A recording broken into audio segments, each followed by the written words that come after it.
Louvado seja nosso Senhor Jesus Cristo, para sempre seja louvado.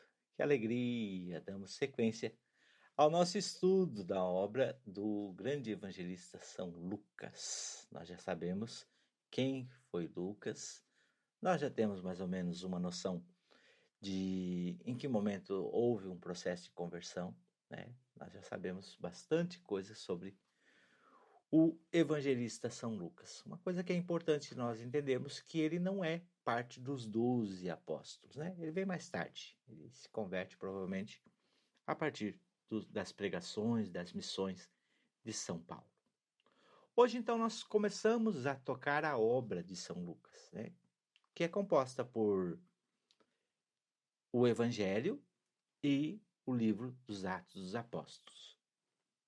À medida que nós vamos avançando com o estudo, com o conteúdo, nós vamos compreendendo tudo isso. Quando a gente trata de saber, por exemplo, como é que a gente sabe que realmente esses escritos são de São Lucas? Porque não há uma assinatura dele. Não há uma assinatura. Quando a gente pega os escritos de Paulo, há assinatura. De Lucas não há uma assinatura. Como assim assinatura, diácono? Porque em vários momentos ele mesmo diz, eu, Paulo, escrevo de próprio punho e tal. Então ele se autodenomina. O Evangelho de São Lucas, não, até porque ele conta uma história que já aconteceu, não tinha como ele estar lá. Os Atos dos Apóstolos, ele não auto se intitula, né? Depois a gente vai ver Paulo falando dele, como nós vimos na última aula. Mas a gente tem alguns testemunhos dos inícios do cristianismo que tratam dessa realidade, acreditando a Lucas o terceiro evangelho. Dois, de modo especial, nós vamos tratar aqui. Dois testemunhos do segundo século depois de Cristo apresentam o médico e companheiro de Paulo como o escritor da obra em 2 volumes, Lucas e Atos. O primeiro testemunho nos é dado pelo Cânon de Muratori. O Cânon de Muratori é o documento mais antigo que se tem a respeito do cânon bíblico do Novo Testamento, por ter sido escrito por volta do ano 150, na metade do segundo século. Uma vez que cita o nome de Pio, bispo de Roma, que esteve à frente de Roma, da diocese, né, da igreja de Roma, entre 143 e 145. É irmão de Hermas, o autor de O Pastor, de caráter mais genérico, afirmando o terceiro livro do Evangelho, o segundo Lucas, pertence ao médico, que depois da ascensão de Cristo foi convidado por Paulo como companheiro de suas viagens. Acho interessante isso aqui. Eu falava das excursões de Jacques Cousteau na Amazônia, né? Aqui ele vai dizer, foi convidado por Paulo como companheiro de suas viagens, né? É interessante, dá para a gente lançar luz naquele pensamento. Opa, não está tão fora, né? Talvez não seja do jeito que eu narrei, do jeito que eu percebo, mas foi convidado por Paulo como companheiro de suas viagens. E que escreveu em seu nome o pensamento de Paulo. Entretanto, ele não viu o Senhor em carne. Por isso começa sua narrativa com o nascimento de João, como ele o pode compreender. O segundo testemunho aparece na patrística, notadamente em Irineu, Tertuliano e Orígenes, padres do século II. O testemunho está no chamado prólogo anti-marcionita, por volta do ano 140 depois de Cristo. Esse documento rejeitava a canonicidade dos evangelhos de Mateus, Marcos, João e muitos outros textos do Antigo Testamento, ou melhor, Marcion, que é o fundador dos marcionistas, ele rejeitava a canonicidade dos evangelhos de Mateus, Marcos, João e muitos outros textos do Novo Testamento. Então, eles escrevem, né, para rebater essa questão. O documento é um documento apologético contra essa heresia. E ao falar sobre o terceiro evangelho, que é o evangelho de São Lucas, afirma: o autor desta obra é um certo Lucas, originário da Antioquia da Síria, médico, discípulo dos apóstolos, o qual mais tarde seguiu Paulo até o seu martírio. Serviu ao Senhor sem falhas. Não tinha esposa, não teve filhos e morreu na Bitínia, cheio do Espírito Santo, com a idade de 84 anos. Assim, pois, os evangelhos já haviam sido escritos. Mateus na Judéia, Marcos na Itália. Este, sob a inspiração do Espírito Santo, escreveu nas regiões da Acaia. Ele explica que até o momento em que ele toma a iniciativa de escrever, outros textos já haviam sido escritos, mas que ele sentiu a necessidade de expor sua intenção aos fiéis de origem grega, uma obra completa e cuidadosa, tendo um cuidado redobrado com os acontecimentos que haviam sido realizados. Então, esses dois testemunhos dão credibilidade para que a gente possa afirmar que o autor do terceiro evangelho é São Lucas. O Lucas, aquele discípulo de Paulo, aquele fiel companheiro de Paulo nas suas viagens missionárias.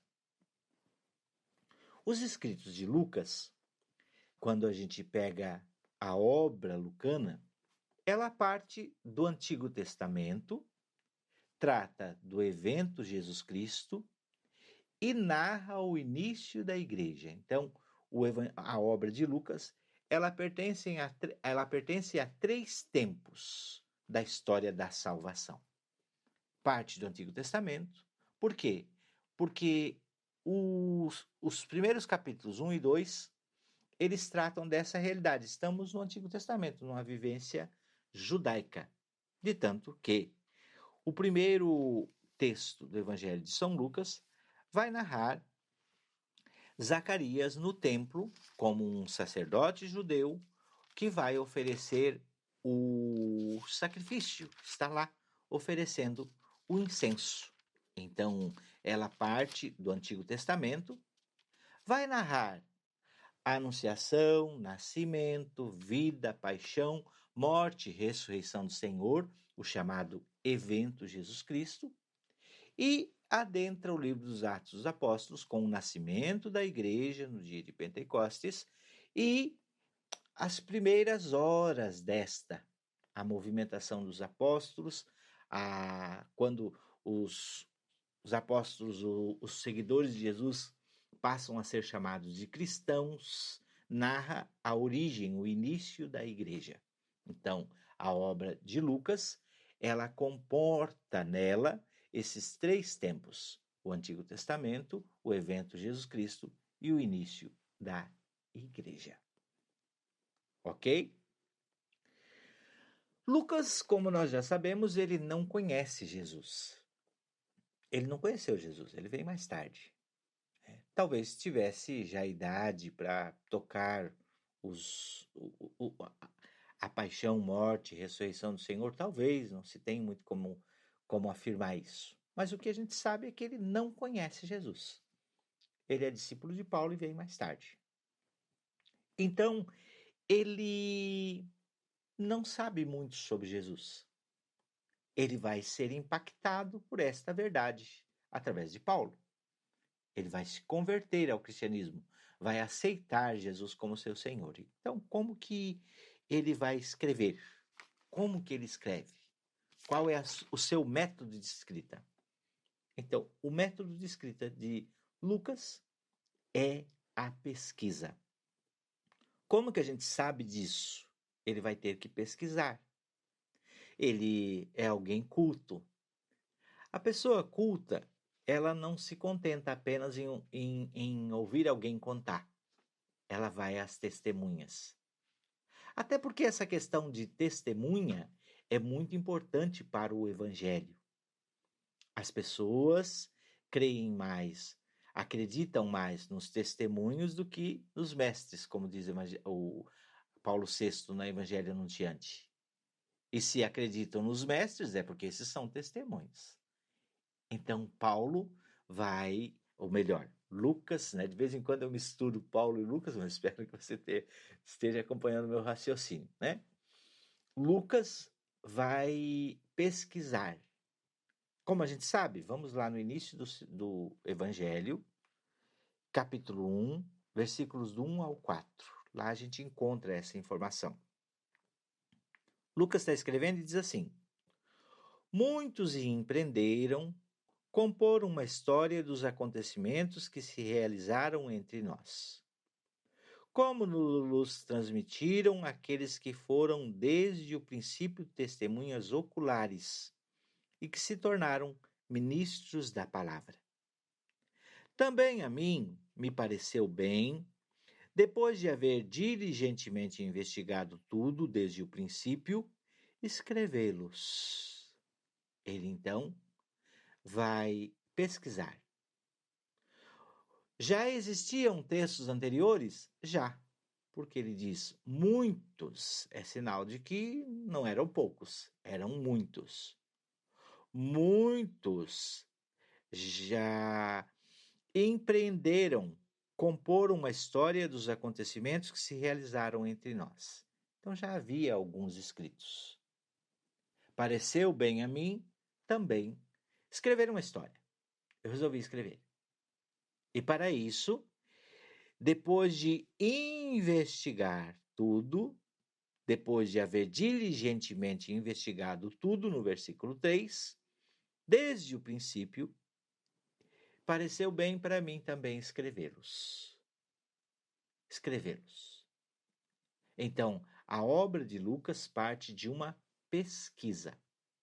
Ele não conheceu Jesus enquanto encarnado, né? Enquanto presente. Ele não conheceu o Jesus de Nazaré. Ele conheceu o Cristo, o Jesus Cristo, glorioso, ungido. O ressuscitado, sim. Mas Jesus de Nazaré, ele não conheceu. Ele vem depois, não teria como. Então, para escrever, ele vai investigar. Onde e quando Lucas escreveu? É uma boa pergunta, né? Onde e quando? Onde ele estava e que época? Que ano? Alguns dizem que Lucas escreveu sua obra em Roma, porque lá vai terminar, culminar, chegar ao ponto alto, o livro dos Atos dos Apóstolos. Outros pensam que foi em Éfeso, por volta do ano 85 a 90 depois de Cristo. Então, há duas hipóteses de onde. A época entre 90, ou melhor, entre 80 e 90 depois de Cristo, até porque é o terceiro evangelho, né? Primeiro, Mateus, entre 60 e 70, Lucas, entre 70 e 80, e o terceiro, entre 80 e 90 depois de Cristo. É mais ou menos a cronologia da escrita dos três relatos dos evangelhos sinóticos. Então, isso responde para nós essa pergunta: onde e quando Lucas escreveu a sua obra? Possíveis fontes de pesquisa de Lucas, né? Quais foram essas pesquisas? Investigar diligentemente. Além de Paulo, Lucas teve contato muito próximo com os mais notáveis líderes cristãos da igreja primitiva. Provavelmente conheceu Filipe, Silas, Barnabé, Timóteo, Tito, Marcos, Tiago e Judas, irmãos de Jesus. Além dos apóstolos como Pedro e João. E certamente conheceu algumas daquelas mulheres que acompanhavam Jesus. Nós olhamos para esse portfólio de testemunhas e provavelmente Esses homens e mulheres foram fonte de pesquisa para Lucas escrever o seu relato. Lembrando que naquele tempo não tinha biblioteca. Também não tinha inteligência artificial, né? Hoje fica fácil. Não tinha Google, não tinha mecanismos de busca. Ele teve que investigar as fontes, as testemunhas. E a partir de ouvir um a um, ele vai compondo, então, o seu relato. E aqui é uma coisa interessante a gente falar. Há uma linha de biblistas que dizem que Lucas chegou até a conviver com Maria, que esteve com ela. Por isso o seu evangelho é tão mariano. Não existe nada palpável que se possa afirmar. É isso. Mas pode ser que tenha sido. Provavelmente. Porque há coisas assim do evangelho de São Lucas tão contadinhas, tão bem relatadas, principalmente a primeira parte, que é o evangelho da infância, né? Lucas é o que mais escreve sobre Nossa Senhora. Então, é difícil alguém que vai contar um fato que não viveu. Se o fato é muito claro, é porque provavelmente tem vida ali. Então, provavelmente, Lucas ouviu da boca de Nossa Senhora muitas das suas histórias, né? Daquilo que está aqui no Evangelho de São Lucas. Embora não haja como a gente carimbar e dizer foi isso. Sempre quando a gente trata de estudo bíblico, do mundo bíblico, dificilmente alguém vai poder dizer foi. Eu até posso colocar a minha opinião. Na minha opinião, mas a minha opinião não conta muito, né? O que conta é o que é. E também não faz muita diferença para a história da salvação, para a fé, que é o que a Bíblia quer anunciar. A Bíblia não é um livro de exatas, é um livro de fé. Ela suscita, forma, mantém, faz crescer a fé. Então, a nossa fé é em Jesus Cristo. Se ele ouviu da boca de Nossa Senhora, de cá de lá, não nos importa muito. O que importa é compreender que essa palavra ela é inspirada por Deus e capaz de transformar a vida dos homens. Mas, quais foram as fontes? Então, aquelas pessoas que haviam conhecido Jesus. E para quem Lucas escreve? Quando a gente estuda a Bíblia, é sempre bom entender que o escrito ele tem um destino. Ele tem um porquê ou um para quê. Sempre. Ou ninguém escreve por escrever. Até porque escrever naquela época era uma tarefa árdua, né? Hoje ainda, você não escreve por escrever. Você escreve porque você quer recordar aquilo, você quer gravar, você quer ter material de estudo, você escreve para mandar para alguém, você escreve para deixar, ou você escreve até mesmo para cumprir uma tarefa. Por exemplo, muitas pessoas me exortam a fazer um mestrado, né? Faz, diácono. Já tive proposta de pessoas dizer assim: eu pago para você fazer um mestrado. Eu já tive essas propostas, né? Mas por que eu não vou fazer o mestrado? Porque eu sei que eu vou ter que escrever. E escrever não é muito meu forte. Então, quem faz um mestrado tem que escrever uma tese para cumprir um propósito, senão não tem certificado. Então, ninguém escreve à toa. E os evangelistas também não escreviam à toa. Eles escreviam para cumprir um propósito. E os 4 relatos do evangelho, Lucas não é diferente, eles escrevem para responder um questionamento que está no ar. Havia uma pergunta que precisava ser respondida. A pergunta era: quem é Jesus? Quem é esse homem? Quem é esse? O velho Nicodemos, no capítulo 3 do Evangelho de São João, vai até Jesus na madrugada e diz assim: quem tu é? Me diz, por favor. Ninguém faz o que tu faz se Deus não estiver com ele. Então, quem que tu é? Pilatos vai perguntar: quem tu é? Tu é rei? Há uma pergunta assim que não quer calar. E aí, os evangelistas escrevem para responder essa pergunta. E Lucas não é diferente. Ele está escrevendo para responder esta pergunta. Há uma intenção do autor. Ele escreve para responder alguma coisa e para alguém. há um destinatário.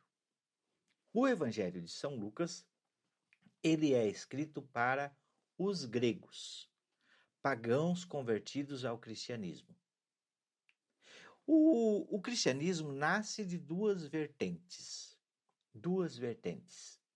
O cristianismo nasce de pessoas que estavam vindo do judaísmo, que ao encontrarem Jesus enquanto sua vida missionária, ao encontrarem com a pregação dos apóstolos, se converteram, se juntaram aos cristãos e se tornaram um desses.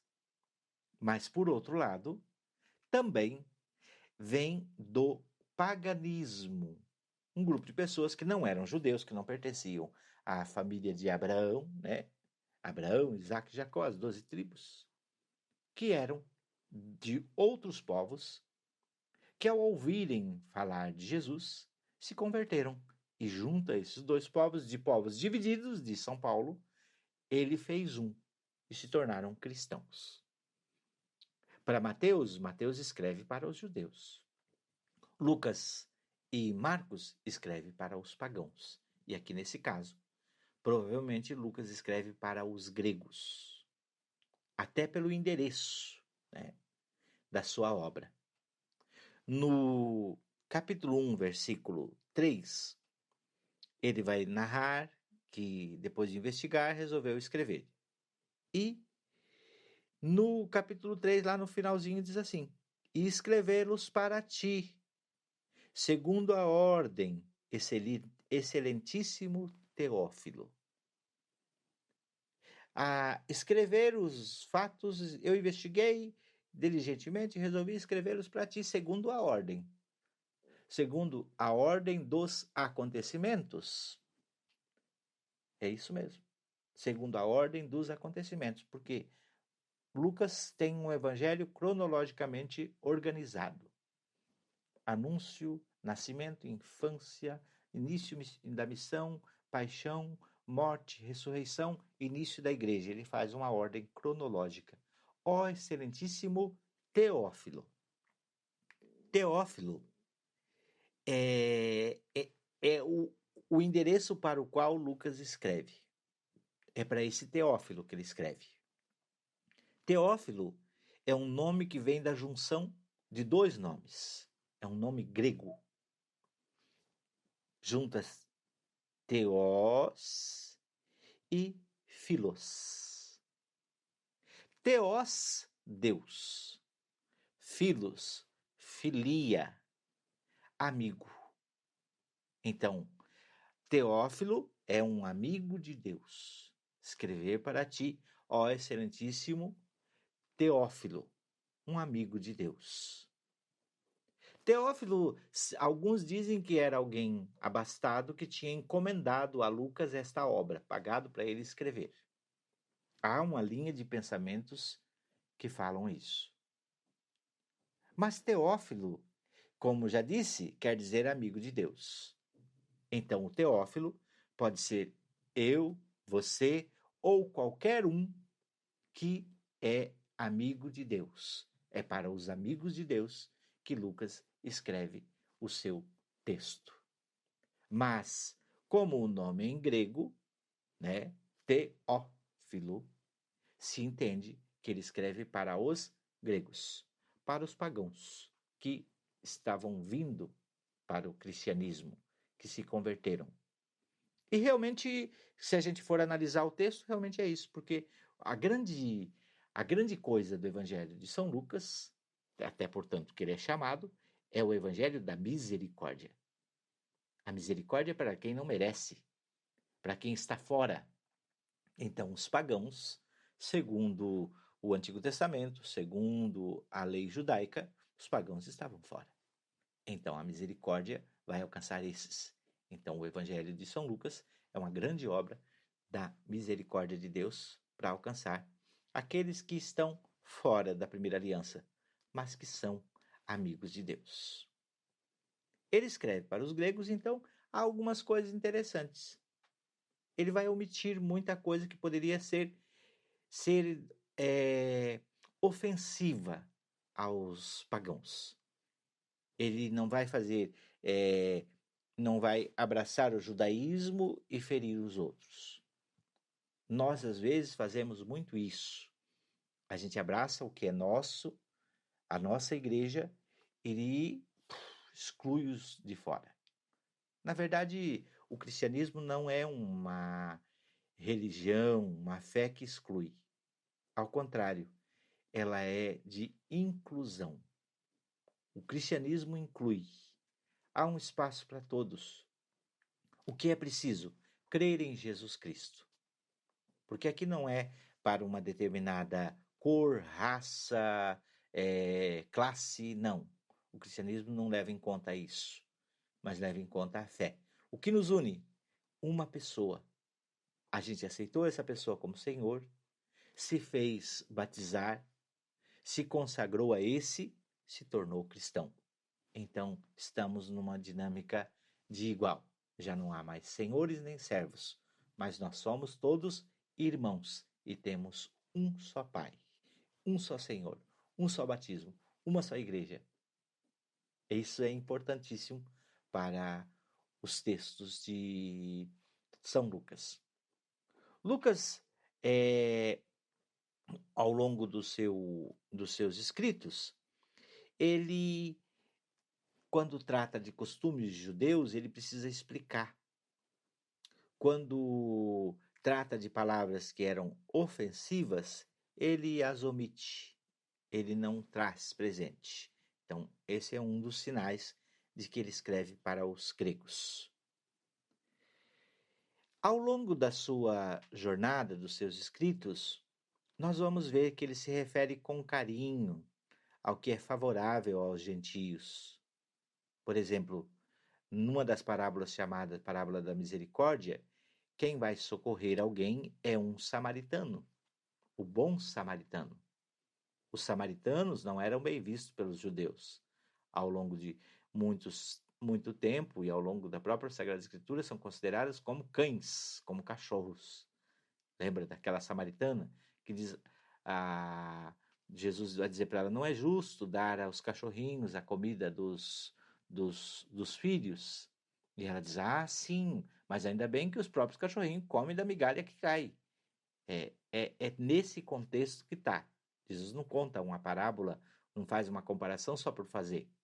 É porque os samaritanos eram considerados pelos judeus como cães, cachorros, né, que estavam à porta, estavam fora. Agora, Lucas traz para o centro, ele diz, desceu do templo um sacerdote, um levita, olhou para o homem e não socorreu. Mas pelo mesmo caminho vinha um samaritano que o viu, acolheu, colocou remédio nas suas feridas, colocou na sua montaria e cuidou dele. E coloca esse homem como um exemplo do que nós devemos fazer. Então, ele é carinhoso e destaca também os pagãos dentro do contexto do Evangelho. Que mais tarde nós vamos tocar nesse texto e não precisamos falar dele aqui. A outra coisa que que Lucas não é ofensivo aos pagãos, é que ele menciona com solenidade as autoridades romanas. Por exemplo, no capítulo 2, versículo 1, ele vai mencionar, né? Lucas é um letrado que tem consciência do que é uma coisa e é outra, né? Uma coisa assim, quando a gente cresce um pouco, a gente perde as questões, a gente passa a ter um pouco de cultura e não é tão ignorante com as coisas. Se a gente não tem cultura, a gente é ignorante. Por exemplo, uma das coisas, muita gente se assusta com as pessoas que o Papa recebe no Vaticano, né? E fica às vezes bravo porque o Papa não devia receber esse ou aquele. O Papa é um governo, o Papa precisa de diplomacia, o Papa tem seu povo, os que pertencem ao seu país espalhado pelo mundo afora. O Papa não pode fechar as portas do seu país para qualquer governante, porque assim ele está decretando guerra ou está cortando relações com aquele país. Então é por isso que o Papa recebe. Ele é um diplomata.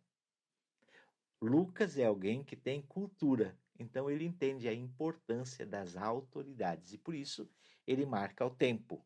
No capítulo 2, versículo 1, ele vai dizer assim: Naqueles tempos apareceu um decreto de César Augusto, ordenando o recenseamento de toda a terra. Então, quem estava à frente? César Augusto. Ele destaca. No capítulo 3, versículo 1, lá está ele de novo.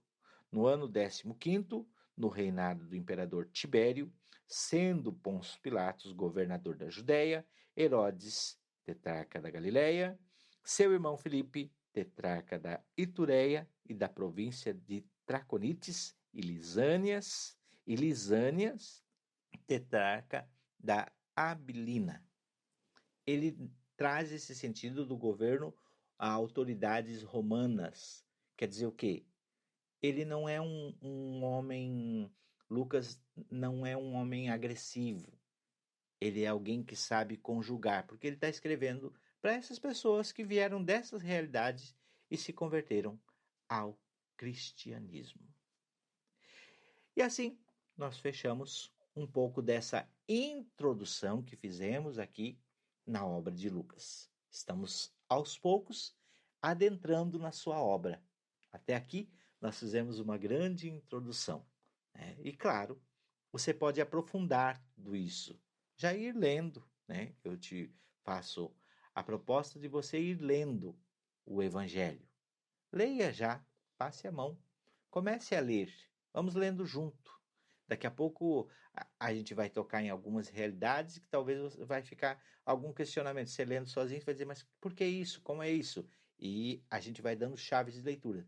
Mas você já pode começar lendo o capítulo 1, 2, 3, ali o Evangelho da Infância de Jesus, que são textos importantíssimos para a nossa reflexão, para falarmos sobre o terceiro Evangelho, o Evangelho de São Lucas. Deus seja louvado por nós estarmos aqui e que o Senhor te abençoe e te guarde.